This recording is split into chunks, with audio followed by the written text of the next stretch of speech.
بسم الله الرحمن الرحيم. الحمد لله رب العالمين،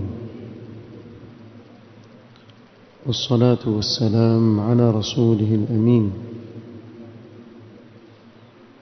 محمد وآله وصحبه أجمعين، أما بعد. leo ikiwa ni tarehe 12 mwezi wa Ramadhan mwaka 1446, katika darsa ya tafsir ya Imam Sa'di rahimahullahu ta'ala, tulitaja au tulisoma katika kikao kilichopita kwa ujumla tafsir ya suratul Infitar, na tukaahidi kwa leo insha Allah taala tutasoma tafsiri hiyo au tafsiri ya sura hiyo kwa maneno ya Imam Sa'di rahmatullahi ta'ala alayhi. قال رحمه الله تعالى: تفسير سورة الانفطار وهي مكية. كما tulivyotaja katika kikao kilichopita kwa suratul Infitar ni makkiya, na maana ya makkiya ni kuilishuka kabla ya hijra. kuanzia aya ya kwanza mpaka aya ya 5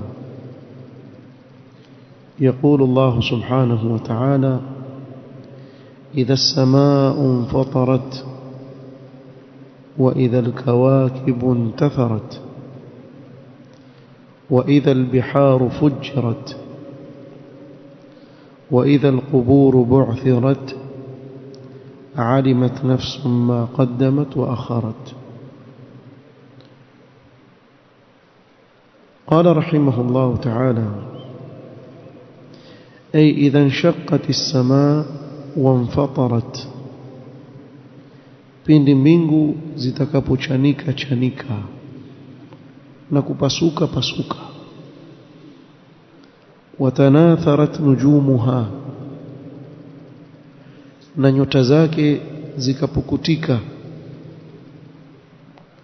Wazala jamaluha, ule uzuri wa zile nyota ukaondoka. Wafujirat albihar, na bahari pia zikachanganywa, bimaana kukawa hakuna kizuizi baina ya moja na nyingine, ya maji matamu kama vile maziwa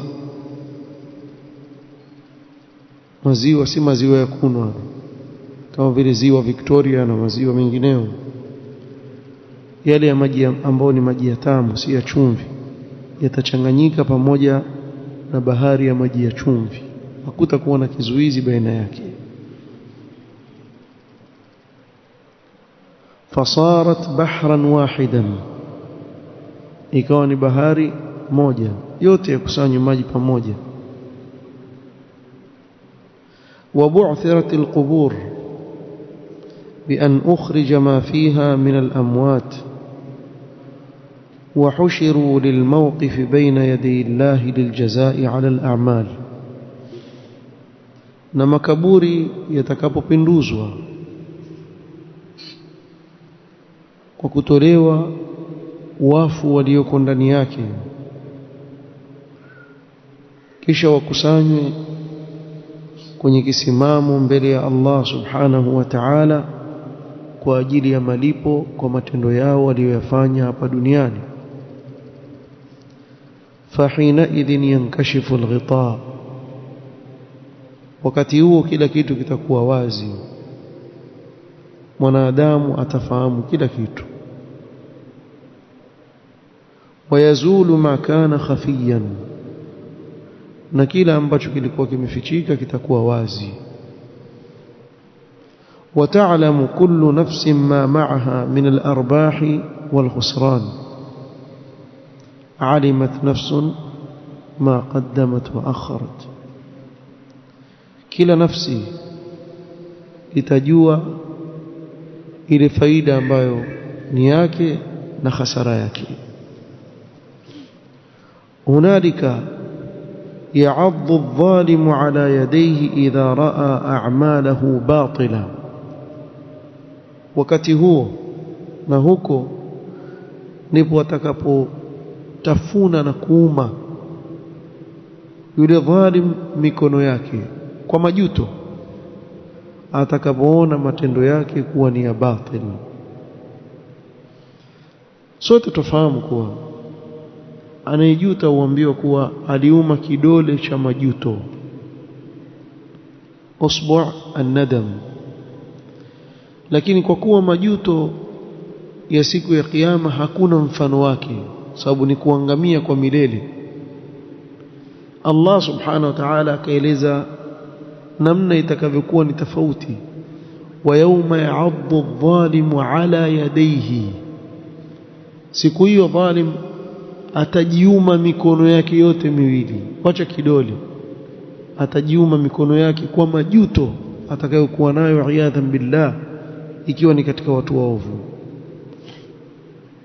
hunalika ya'addu adh-dhalimu ala yadayhi idha ra'a a'malahu batila wa mizanahu qad khaffa wal madhalim qad tadaa'at ilayhi, akaona mizani yake imekuwa hafifu ya amali njema na yale mambo aliyofanya ya dhulma, kamdhulumu huyu kamdhulumu yule, yameitana mbele yake, yote yamemsonga. Atakikana amlipe yule kwa yale aliyomfanya, amlipe yule. wasayiat qad hadarat ladayhi, na maovu aliyofanya ayaone mbele yake. وأيقن بالشقاء الأبدي والعذاب السرمدي, akaona yaqini ya kule kuangamia kwa milele na adhabu itakayodumu milele pia. وهنالك يفوز المتقون المقدمون لصالح الأعمال بالفوز العظيم والنعيم المقيم والسلامة من عذاب الجحيم. na upande wa pili watafaulu na kufuzu wale waliomcha Allah subhanahu wa ta'ala wakatanguliza matendo mema kwa ajili ya akhira. Hawa watafaulu kukubwa mno na naim, starehe za kudumu milele na kusalimika kutokamana na adhabu ya Allah subhanahu wa ta'ala. Na hakuna kufaulu kukubwa zaidi kama mtu kuingia katika pepo ya Allah subhanahu wa ta'ala. Allah subhanahu wa ta'ala sema la yastawi ashabun nari wa ashabul janna, ashabul jannati humul faizun. Hawako sawa watu wa peponi na watu wa motoni, hawako sawa. bila shaka watu wa peponi wamefaulu. faman zuhziha 'anil nar wa udkhila aljannata faqad faz, yule atakayeepushwa na moto akaingizwa peponi, huyo ndiye aliyefaulu. Huyo amefaulu kufaulu kwa milele, na atakaa katika hali nzuri hiyo abadal abad, kama vile upande wa wale waovu waliomshirikisha Allah subhanahu wa ta'ala na kumkufuru Allah na mtume wake, watakaa milele ndani ya moto wa jahannam, adhabu juu ya adhabu. fadhuqu falan nazidakum illa adhaba. Na watu wa motoni hawazoei ile adhabu, kusema labda pengine baada ya muda watazoea. kullama nadijat juluduhum badalnahum juludan ghayraha liyadhuqu al'adhab, kila zile ngozi zao zikiwiva, zimeiva sasa, inaweza kufikia wakati mtu amechomeka mpaka ngozi imezoea, imechomeka, inaungua. Allah sema badalnahum juludan ghayraha, tuwabadilishia ngozi zisizokuwa hizo, tuwaletea ngozi mpya, aanze tena kuonja adhabu. Naudhu billahi minan nar. Huku upande wa peponi wako katika starehe ambazo hakuna anayeweza kufikiria ile raha yake. Ma la ainun ra'at wala udhunun sami'at wala khatara ala qalbi bashar, hakuna jicho lishawahi kuona wala sikio kusikia wala hata kupita katika fikra ya mtu kwenye moyo wake haijapita ile starehe ya watu wa peponi. Hakuna anayejua uhakika wake isipokuwa Allah subhanahu wa ta'ala. Watakapoingia watu wa peponi ndio wataiona hiyo starehe. قوله يا أيها الإنسان ما غرك بربك الكريم إلى قوله تفعلون. قال رحمه الله يقول تعالى معاتبا للإنسان المقصر في حقه المتجرئ على معاصيه. Allah subhanahu wa ta'ala asema katika hizi aya akiwa amlaumu mwanadamu aliyefanya upungufu katika haki ya Mola wake. Kwa haya maneno, pamoja na kuwa insan ni ismu jins, waingia watu wote, lakini hapa wamekusudiwa watu fulani, na wanaokusudiwa hapa ni wale waliofanya upungufu katika kutekeleza haki ya Allah subhanahu wa ta'ala, walio na ujasiri wa kumuasi Allah subhanahu wa ta'ala. يا أيها الإنسان ما غرك بربك الكريم، أي أتهاونا منك في حقوقه أم احتقارا منك لعذابه.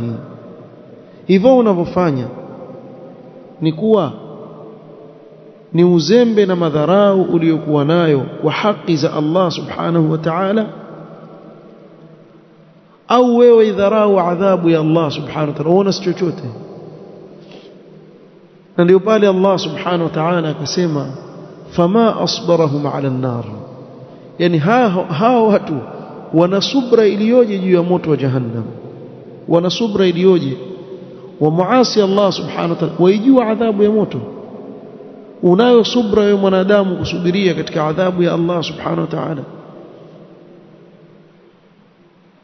Ama adamu imani minka bijazai, au matendo yako haya maovu unayofanya ni kwa sababu huamini kuna siku atakulipa Allah subhanahu wa ta'ala?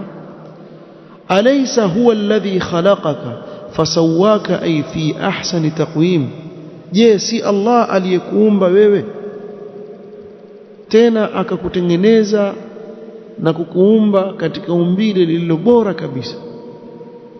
Fa'adalaka أي وركبك تركيبا قويما معتدلا في أحسن الأشكال وأجمل الهيئات, kisha akakuumba na kukuweka wewe katika umbile lililonyooka, katika shakli ambayo ni nzuri zaidi. Mtu akikuangalia akuona umeumbwa sawa sawa, kichwa kiko mahali pake, macho yako mahali pake, mikono iko mahali pake, miguu fi ahsani taqwim. Hakuna kiungo katika viungo vya mwanadamu kimekaa mahali ambapo hakistahiki kuwepo, si katika kile kinachoonekana dhahiri ya mwanadamu, si katika vile vilivyomo ndani ya mwili wa mwanadamu. Wa fi anfusikum afala tubsirun, kila mmoja ajiangalie nafsi yake. Subhanallah, kila alichokuumbia nacho Allah subhanahu wa ta'ala kiko mahala pake stahiki. Vidole hivi tu kikapungua, kwa mfano kidole kimoja, wewe wapata tabu kula kidole kimoja tu, yani ukapata mtihani iyadhan billah, afana Allah wa iyakum, ukapoteza kiungo katika viungo vya mwili wako, hapo ndio utafahamu ule umuhimu wa kile kiungo. Hakuna kiungo katika mwili wako kwa kupoteza sema afadhali ninakipoteza kile, sio, hakuna. Kila kiungo katika mwili wako Allah amekiumba kina kazi yake na kiko mahala pake. akakuumba katika shakli iliyo bora kabisa. Fahal yaliqu bika an takfura ni'mata al-mun'imi au tajhada ihsana al-muhsin? Je, baada ya hapo ni sawa kweli kwako wewe mwanadamu kukufuru neema ya yule aliyekuneemesha na kukanusha wema yule aliyekufanyia wema? Ni sawa kweli hivyo? in hadha illa min jahdika wa dhulmika wa inadika wa ghashmika, hayakuwa haya isipokuwa ni kwa sababu ya ujinga mwanadamu uliokuwa nao na dhulma ya kujidhulumu nafsi yako. Na nataka ujue kuwa huwezi kumdhulumu Allah subhanahu wa ta'ala. Dhulma unaoifanya wajifanyia nafsi yako. Wama dhalamuna walakin anfusahum yadhlimun, sisi hawakutudhulumu, hawezi. innakum lan tablughu dhurri fatadhurruni walan tablughu naf'i fatanfa'uni, hamwezi enyi wanadamu kufikia kundhulumu mimi au kunidhuru afwan mimi mkanidhuru, haiwezekani. Kwa hivyo zile dhulma unazozifanya wajifanyia mwenyewe. Man amila salihan falinafsihi wa man asaa fa'alayha, ukifanya uovu wajidhulumu mwenyewe nafsi yako. Inadi unaoifanya ndio inaokupelekea huko. Uovu uliokuwa nao, fahmadillaha idh lam yaj'al surataka surata kalbin au himarin au nahwihima min alhayawanat, basi shukuru wewe kuwa Allah hakujalia sura yako kama sura ya mbwa au sura ya punda au mfano wake katika wanyama, kwa sababu alikuwa yuwaweza kukufanyia hivyo, lakini Allah subhanahu wa ta'ala hakukufanyia hivyo, akakuumba katika sura iliyo bora kabisa subhanahu wa ta'ala. ولهذا قال تعالى في أي صورة ما شاء ركبك.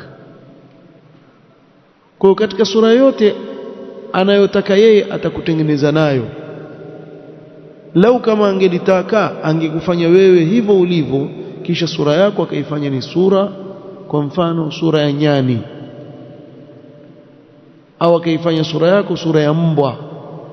Na kuna watu hawashukuru kwa ile neema ya Allah kuwaumba ile hali yao waliokuwa nao nzuri.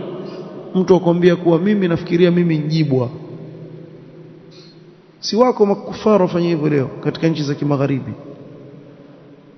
Mtu wafanya kazi wiki nzima, yuko mtu heshimika, yuko ofisini na nini, kifika weekend ageuka mbwa ati. Avaa zile siku hizi wauza kwenye maduka yao nguo zile, mtu yavaa ageuzwa mbwa, kisha aje mtu amshikilia cheni ampeleka. Wallahi alazim kuna watu wafanya hivyo, hata huwezi kuamini. Yani watu wamefikia upeo wa upumbavu kiasi hicho, na wafanya hivyo kikweli. Asimamishwa mtu na gari na polisi kule magharibi, wewe asema mimi najitambulisha kama paka, na yuko serious, mimi mpaka. Sasa paka apeleka gari, ando pale yule askari basi wafanya makosa, kwa vile wewe mpaka, toka hapo tukupeleke kwenye ile hospitali ya mapaka, upigwe sindano za rabies zile na nini, ondoka hapo, wafai kupeleka gari wewe mpaka. Akili imefikia kiasi gani cha uduni cha hao kufara mpaka kufikia huko? Afu watu wakiona ni watu wameendelea, wale warudi nyuma hawaendelei. Na hii ndiyo jazaa ya kukufuru neema za Allah subhanahu wa ta'ala alizompa mwanadamu, mpaka iwarudi kuwa kitu duni kabisa. Ndio Allah anasema ulaika kal an'ami bal hum adall, kuna kuwa kama mfano wa mnyama bali umepotea zaidi kuliko mnyama, iyadhan billah. Wa qawluhu kalla bal tukadhibuna bid-din, أي مع هذا الوعظ والتذكير لا تزالون مستمرين على التكذيب بالجزاء. pamoja na mawaidha haya ninayowaambia na ukumbusho huu niliowaletea, bado muendelea kukadhibisha malipo, mkadhibisha siku ile ambayo mtalipwa. Wa antum la budda an tuhasabuna ala ma amiltum, na nawaambieni kuwa ni lazima nyinyi mtalipwa na kuhesabiwa kwa yale mlioyatenda.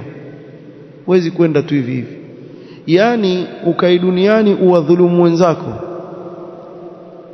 upate mtihani, umepata cheo kwa mfano, hakuna mtu anayeweza kufanya chochote, ukadhulumu mpaka ukafilia mbali, ukajifia huko ukiwa wewe ni dhalim, na yule mwingine ni madhulumu, amebakia amedhulumiwa mpaka ameondoka, pengine umemuua haswa, kisha wenda salama wewe, huna chochote utakachofanya.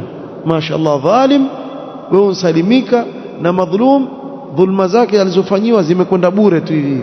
Yani wewe katika akili yako ona ni sawa hivyo, ni upuzi tu. Watu wameumbwa hapa duniani waje wafanye upuzi wende zao, sio?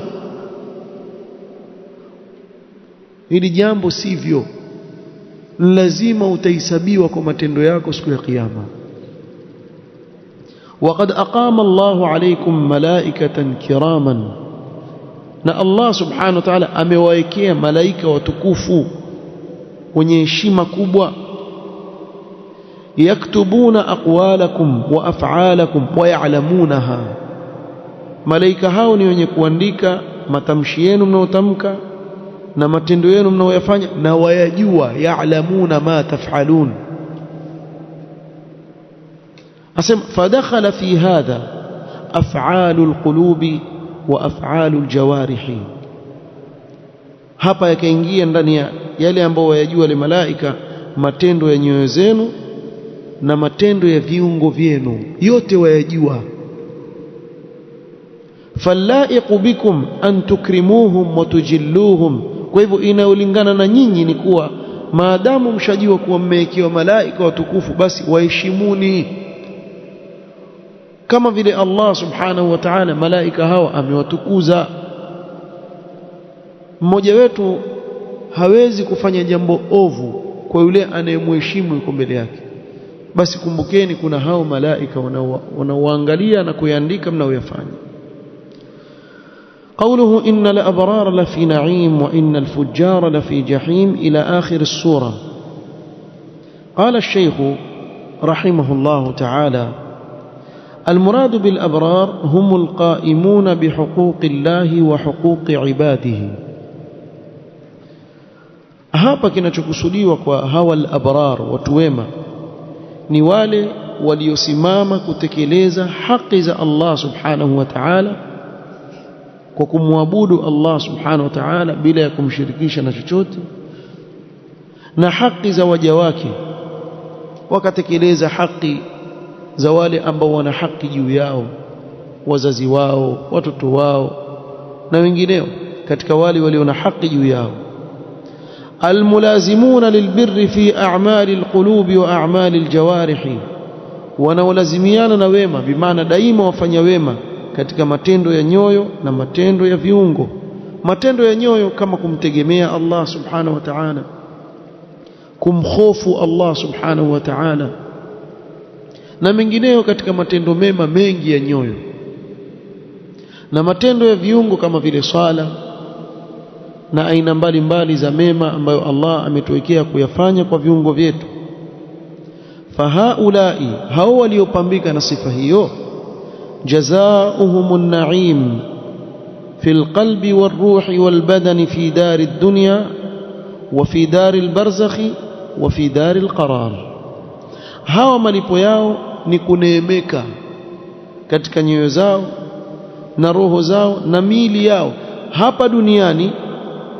Na wewe angalia, wakati ule unapofanya mema, wahisi ile raha katika moyo wako na utulivu, raha ambayo haielezeki. Kama vile ukifanya uovu, wahisi dhiki katika moyo wako, wahisi dhiki katika nafsi yako. Haya ni malipo ya hapa duniani. Yule anayeshikamana na mema, anayeshikamana njia ya sawa, huyu basi biidhnillahi ta'ala ataishi maisha mazuri hapa duniani. falanuhiyannahu hayatan tayyiba. Na maisha mazuri mara nyingi utaja, haimaanishi kuwa mtu hapatwi na shida. Dunia ni mtihani, lakini Allah amwezesha hata katika ile mitihani inayompata aweza kuikabili na kuipokea. na akapata utulivu katika moyo wake, kinyume na yule aliyemuovu. Ile mitihani ya kidunia yenyewe ikimpata ishamkoroga, hajui kule anakoelekea. Kwa hivyo anayefanya wema hapa duniani alipo kwa kupewa utulivu, kama vile anayefanya uovu, wa man a'rada an dhikri fa inna lahu ma'ishatan dhanka, huyo ataishi maisha ya dhiki. Na haya ndio tunaoyaona. Waweza kumwona mtu ana dunia, amefunguliwa, ana uwezo mkubwa, mara wasikia alijitupa kwenye nyumba ghorofa ya 10 mpaka chini akafulia mbali. Inkuwaje tena? Iendaje tena? Vipi? Asiendo ile nyumba tena yake yeye mwenyewe, anajenga mwenyewe, mbona akajiua? Wallahi kuna watu wana dhiki katika nyoyo zao, hakuna anayejua isipokuwa Allah. Sasa yeye aona kuwa ile dhiki kumuondokea ni aondoke hapa duniani basi, kumbe hajui ndio mwanzo wa dhiki waanza pale. Sasa ilikuwa ile ni mfano tu, ni ndogo ile ya dunia. Sasa kuna adhabu kubwa inayomngojea, wallahu almusta'an. Wa fi dari albarzakh kadhalika, huyu mwema huyu atapata neema na raha ya moyo na roho na kiwiliwili katika maisha ya kaburini, dar albarzakh. Sababu kuna maisha baina ya maisha ya dunia na maisha ya akhira. Kuna maisha yajulikana kama darul barzakh, na Mtume sallallahu alaihi wasallam alikuwa akimwomba Allah, wa as'aluka baradal aishi ba'da al-maut. Kwa baada ya mauti kuna maisha mengine watu waishi. Watu waona mtu ashakufa basi yake ashakwisha. Yuaishi yule, lakini sema kuishi kwake ni tofauti na maisha haya sisi tunaoishi ya dunia. Hii ni stage tu, wewe wapita. Ukishaondoka hapa duniani kuna maisha mengine, na yale maisha mengine namna utakavyoishi ni kulingana na maisha haya ya dunia umeishi vipi. Ndio Ibn Qayyim rahmatullahi alayhi katika maana ya maneno yake mazuri azungumza, ukitaka kujua utaishi vipi ndani ya kaburi lako, jiangalie hali yako wewe, moyo wako sasa hivi ukiwa duniani. Kila ukiwa waishi na inshiraha sadr na utulivu wa moyo na raha kwa kujikaribisha na Allah, ndivyo utakavyokuwa katika kaburi lako. Utaishi maisha mazuri ya raha na utulivu. Sio kila anayekufa apata tabu, la. Kama alivyosema Mtume sallallahu alaihi wasallam, mustarihun wa mustarahun minhu. Kuna watu waenda starehe bwana. Nini maisha ya dunia? Mara mgonjwa, mara sijui jini, mara mpigiwa simu kuna balaa fulani kule, mara hivi, hakweshi. Wewe ongojea balaa tu. Ngapi katika simu wapigiwa iangalie hivi, badala ya kusema naam waishika tu bismillah. Hakuna hiyo kaburini, hakuna dhiki. Ikiwa mtu alikuwa mwema katika hii dunia, basi aishi maisha ya barzakh, raha kabisa, utulivu kabisa. Yani ile siku yoondoka duniani ni kuwa amewacha dhiki zote za dunia huko, khalas, shamalizana na huko, kwa sababu alijiandaa kwa ajili ya kukutana na Mola wake. Huyu sasa katika kaburi lake ni starehe, na nyote mwafahamu haya ameeleza kwa undani kabisa Mtume Muhammad sallallahu alaihi wasallam, mpaka atakuwa akisema rabbi aqimis saa hatta arji'a ila ahli wa mali. Atamani kiyama kisimame ili aregee katika mali yake na aregee kukutana na jamaa zake. Maisha hayo pia Mtume sallallahu alaihi wasallam ameyaeleza, na ndiyo yale aliyotaja Allah subhanahu wa ta'ala, alhaakumut takathur hatta zurtumul maqabir. Hapa zurtumul maqabir si ziara ya makaburi bwana. Zurtumul maqabir ni yale maisha mpaka mmekufa, mmetiwa makaburini, hamjafanya kheri yoyote. Kwa ikaitwa ziara, yale maisha ya kaburini ikaitwa ziara. Kwa nini? Kwa sababu si maisha ya kudumu, ni kama aliyezuru kisha ataondoka. Watakapofufuliwa watakwenda darul akhirah. Wa fi daril qarar, na kadhalika hawa wema watakuwa ni wenye kulipwa kheri nyingi na neema nyingi katika nyumba ya kukaa milele. وإن الفجار الذين قصروا في حقوق الله وحقوق عباده na wale waovu waliofanya upungufu katika haki za Allah na haki za waja wake alladhina fajarat qulubuhum wa fajarat a'maluhum wale ambao nyoyo zao zimekuwa ovu na matendo yao yakawa ni maovu la fi jahim ay adhabin alimin fi dari dunya wa dari albarzakhi wa fi dari alqarar hawa watakuwa katika adhabu yenye kuumiza katika maisha yao ya dunia kwa kutiwa dhiki na mitihani hana raha katika maisha yake ya dunia na kaburini adhabu adhibiwa kaburini kisha akhira pia adhabu al'iyadhu billah yaslawnaha ay yu'adhabuna biha ashadd al'adhab wataadhibiwa na huo moto wa jahannam adhabu iliyokali kabisa يوم الدين ay يوم الجزاء على الأعمال siku watakapolipwa watu kwa matendo yao wama hum anha bighaibin ay bal hum mulazimuna laha la yakhrujuna minha watakuwa daima wamo humo watalazimiana na hiyo adhabu hawatoki kwa hiyo hakuna siku kama nilivyotaja kwa mfano sasa hivi kitaja fulan ghaib hayuko sio lakini hao wama hum anha bighaibin daima watakuwepo pale katika adhabu ya walazimu nasallallahu alafiyata wassalam wama adraka ma yawmuddin thumma ma adraka ma yawmuddin ni kipi kitakachokujulisha siku hiyo ya malipo tena ni kipi kitakachokujulisha siku hiyo ya malipo fi hadha tahwilun lidhalika alyawm alshadid na hapa Allah subhanahu wa ta'ala ametaja maneno haya kukuza na kutishia kwa ile siku adhimu nzito ya kiyama alladhi yuhayyiru aladhhan siku ambayo itafanya akili zichanganyikiwe yawma la tamliku nafsun li nafsin shay'a walau kanat qaribatan au habibatan musafiyah hata kama mtu ni wa karibu yako ni jamaa yako ni kipenzi chako wa kikweli hakuna mtu atamfaa mwenzake siku hiyo fakullu mushtaghilun binafsihi la yatlubu alfikaka lighairiha kila mmoja siku hiyo atashughulishwa na nafsi yake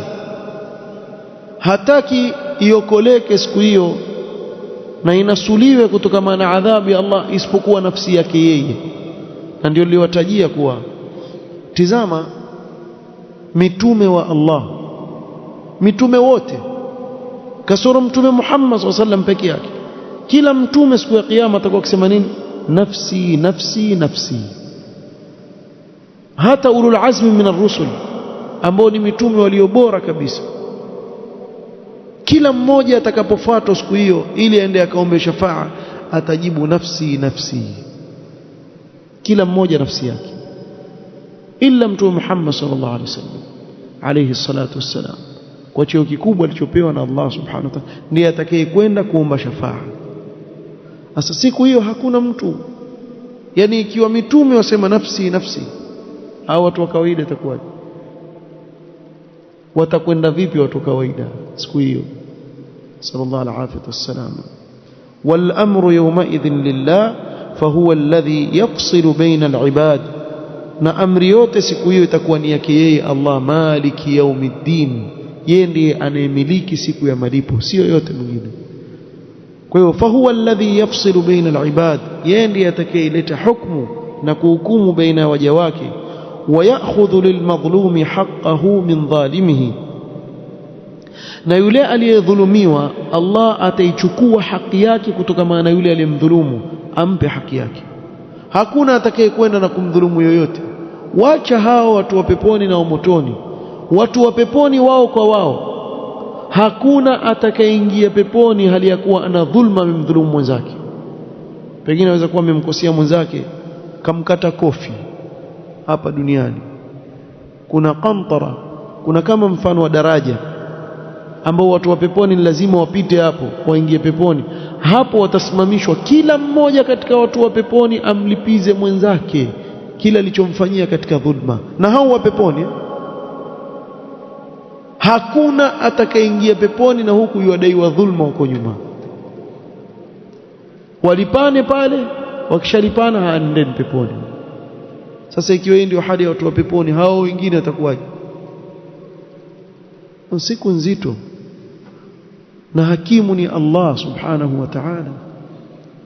Wallahu almusta'an, wallahu a'lam. Na hapo ndio mwisho wa tafsir ya sura al-Infitar. Insha Allah ta'ala tukikutana tena itakuwa ni tafsir ya sura al-Mutaffifin.